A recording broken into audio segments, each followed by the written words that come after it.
So they came up with sidereal time, which is based on the positions of the constellations. Okay? Because the constellations never change. Now, the sidereal time is broken into 24-hour segments, just like our time. So now I hope you understand sidereal time. We all know about the Kennedy curse. Joseph Kennedy Jr. was killed when his plane blew up off the coast of England in 1944.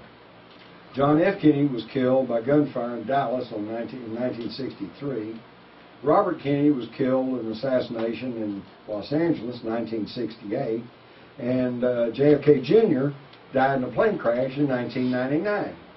Now, they already talked about the Kennedy curse, and it seems odd that these four members of the same family would all meet untimely ends. You know, that kind of stretches coincidence to a really fine point. But what if I told you that all four of those Kennedys all died within the same hour? They all died within the 16th sidereal hour. So when you take four members of the same family and they all died unnatural deaths, that's bad enough. But when you said they all died unnatural deaths within the same hour, that the odds of that are incalculable. So what am I telling you? I'm telling you that somewhere, somehow, somebody planned it that way. And be thinking about that. Because of their Kennedy and Fitzgerald bloodline? The fact that I already showed you how he was fixing to break open UFOs. He was going to stop the Vietnam War. He was trying to shut down the Federal Reserve System. He was doing everything in the world to oppose these fascist, globalist Nazis who are trying to take over the world. But Senior Joe would have been grooming Junior Joe for president. Because he's firstborn. Right. George Bush is not the sharpest bush in the drawer, but right. He's firstborn. But remember what I told you? If they can negate gravity, they can alter time.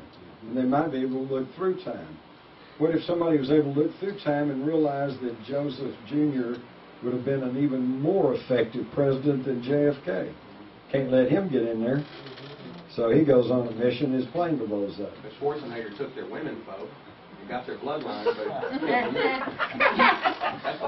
He married into it. Yeah. So is Ted Kennedy like a genetic defect in the family? Well, no, let me tell you something. Nobody remembers this, but in the summer of 1964, less than a year after his brother got killed in Dallas, Ted Kennedy was in a near-fatal plane crash, and he narrowly escaped with his life.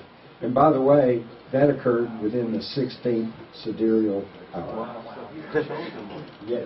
No, he lucked out. He lucked out and escaped the plan and probably knows it.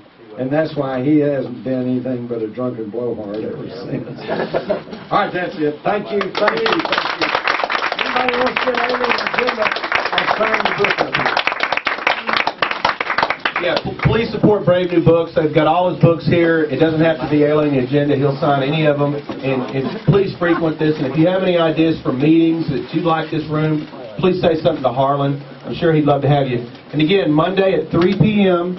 in room E1.012. We need you there. If you go a little early, Judith McGarry will be there with some information, and you can go and actually visit these guys in their offices and put a little polite pressure on them before the actual hearing. But we'd love to have you. What is the building that we're going to? It's the Capitol extension where it goes underground and goes north from the dome. It's where they do the real business of the state government now. So, love to have you there. We need you.